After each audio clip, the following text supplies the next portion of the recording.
Break के बाद postmortem में आपका एक बार फिर से स्वागत है। दरअसल उत्तर प्रदेश में सोमवार की रात बहुत भारी गुजरी। लोगों के ऊपर दहशत का माहौल ऐसा था कि लोगों ने रात घर से बाहर गुजारी, कड़कड़ाती ठंड में भी। हम आपको दिखाते हैं और सुनाते हैं लोग क्या कह रहे थे रात के वक्त। अजान द्वारा ये सूचना दी गई, जैसे अजान जिस माइक से होता है उस पे ही सूचना दी गई कि आप लोग अपने अपने घर से बाहर आ जाइए, भूकंप आने वाला है।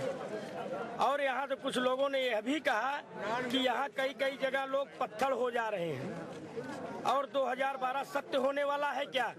यही कारण है कि आज बहुत सारे लोग पूरे मोहल्ला आज अर्धरात्रि से कोई अपने घर में सो नहीं रहा है।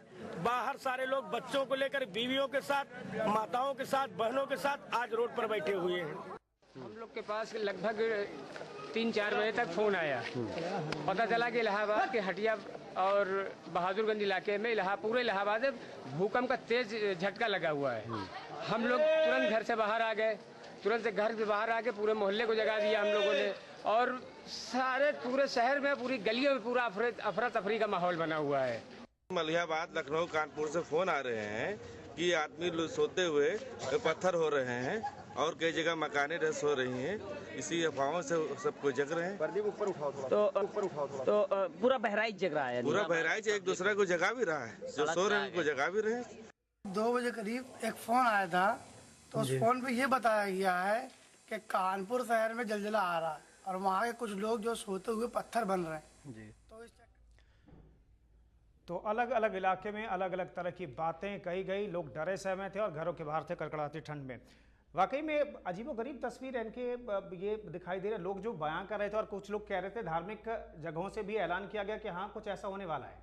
नहीं, आप देखिए, गणेश जी को दूध पिलाने वाला भी तो कोई ऐसा ही होगा ना। जी जी। गणेश जी दूध पीते हैं या रोटी में कोई तस्वीर निकलती है ईश्वर की जी। ये सब क्या है? ये कुल मिला के अगर आप देखें तो आपके मानसिक सोच का एक बहुत ही विभत्स रूप दिखाई देता है। जैसा प्रोफेसर नवीन कुमार ने कहा, जब आपको अपने सिस्टम पे विश्वास नहीं होता और एक भविष्य का डर सताता है कि भविष्य में कुछ गलत हो जाएगा, तो आप तांत्रिक की तरफ जाते हैं, तब आप ज्योतिष की तरफ जाते हैं, जबकि ये कुछ नहीं है। और संविधान में संशोधन करके जैसे फंडामेंटल राइट्स होते हैं, आर्टिकल फंडामेंटल राइट्स के हैं, उसी तरह फंडामेंटल ड्यूटीज के का एक चैप्टर जोड़ा गया। आर्टिकल 51A(G) 51A में है कि आपके कर्तव्य क्या क्या हैं, नागरिक के मौलिक कर्तव्य क्या क्या हैं। उसमें G में ये लिखा है कि आपकी कोशिश होनी चाहिए कि आप वैज्ञानिक सोच डेवलप करें और तार्किक शक्ति डेवलप करें, सेंस ऑफ लॉजिक डेवलप करें। आज हम देख रहे हैं कि हमारे तमाम मीडिया या जितने भी हैं ये सारे कुछ नहीं कर रहे हैं, ये उसके उल्टा कर रहे हैं। तो इसका सीधा सा मतलब है कि समाज तो एक कुंठित ही है, इसकी सोच में ये दिक्कत है। और क्योंकि कहा जाता है धार्मिक समाज है, धर्म अगर अच्छाई के लिए तो ठीक है, लेकिन जब भी धर्म में ये नशे वाली चीज हो जाती है जिसमें कि आपको पागल बना देता है, आपकी सोच को बंद कर देता है कि आप साहब यहाँ पे अगर आपको कुछ नहीं मिला है, पंडित को आपने दान नहीं दिया तो उस जन्म में मिलेगा, ये उसी सोच का एक्सटेंशन है कि रात में आप घर से बाहर जाके जाड़े में ठिठुरते हैं कि हम पत्थर हो जाएंगे। इनके आपने मीडिया की भूमिका का जिक्र किया।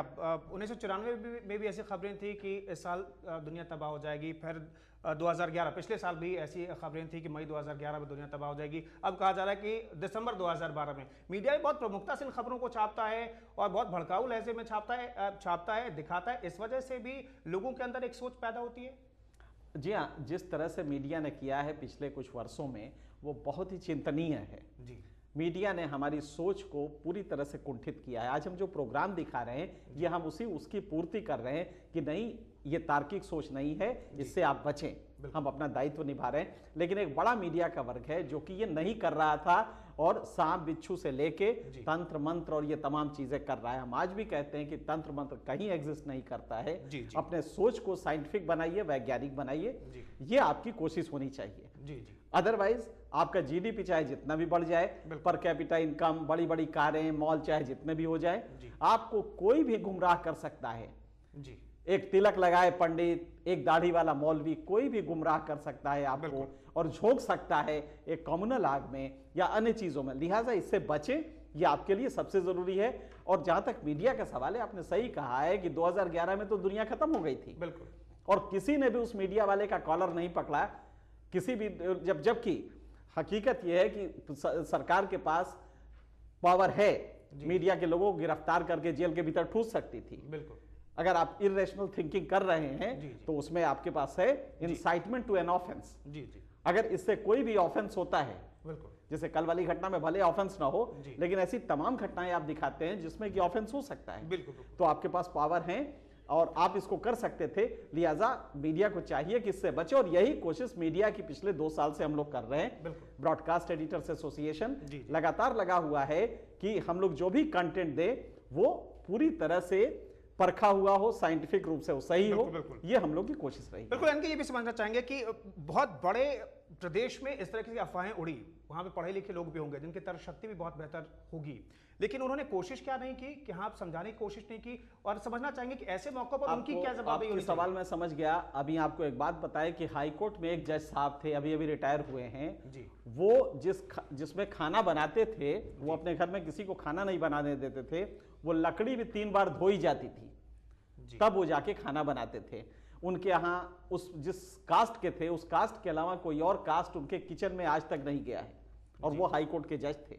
जी। तो आप समझ सकते हैं कि शिक्षा या आप बहुत पढ़े लिखे हो, इसका आपके तार्किक शक्ति से कोई मतलब नहीं है। जी, जी। तर्क शक्ति अलग चीज है, शिक्षा अलग चीज है। बहुत विद्वान लोग भी बहुत ही अतार्किक होते हैं। जी। लिहाजा ये तर्क शक्ति समाज में बढ़ाना हमारा दायित्व है, और खास करके आर्टिकल 51G में, 51(1)G में ये हमारा दायित्व है कि हम तार्किक शक्ति बढ़ाएं। लिहाजा हमने आज ये प्रोग्राम आपको दिखाया सिर्फ ये बताने के लिए कि कहीं कोई प्रलय नहीं आ रहा है, प्रलय आता भी नहीं है। इससे बड़ा प्रलय क्या है कि इस दुनिया में, इस देश में 32 करोड़ आदमी शाम को भूखे सोता है।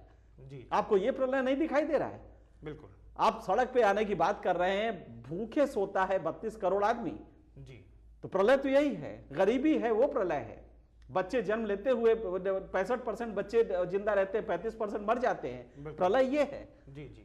इसलिए प्रलय को आप समझे, प्रलय आपके बाहर से नहीं आएगा, आपको पत्थर नहीं बनाया, आप तो रोज पत्थर बन रहे हैं। जी। आपको अगर भूखे पेट सोना पड़ रहा है तो पत्थर बनने से बड़ा ये है। तो मेरे ख्याल से आप रेशनल थिंकिंग डेवलप करें, सरकार पे दबाव डालें कि हम गरीब ना रहें, बजाय इसके कि आप घर के बाहर सड़क पे निकलें। जी बिल्कुल। कुल मिलाकर के इस चर्चा में ये बात निकल के सामने आ रही है कि रैशनल थिंकिंग डेवलप करें, तर्क शक्ति को मजबूत करें। पढ़े लिखे होने का सिर्फ ये मतलब नहीं है कि आप अंधविश्वासी नहीं हो सकते, आप भी अंधविश्वासी हो सकते हैं। जैसे एनके ने एक रिटायर्ड जज का भी उदाहरण दिया कि आखिर क्या सोच थी उनकी, तो एक तार्किक सोच डेवलप कीजिए, और ऐसी स्थिति जब उत्पन्न हो तो आप अपनी सोच के आधार पर दूसरों को भी समझाइए कि ऐसा कुछ होने वाला नहीं है। शुक्रिया एनके इस चर्चा में शिरकत करने के लिए और हमें बेहतर तरीके से समझाने के लिए कि क्या स्थिति होनी चाहिए। बहुत बहुत शुक्रिया आपका। तो आज पोस्टमार्टम में फिलहाल इतना ही, रुकेंगे एक छोटे से ब्रेक के लिए। नमस्कार।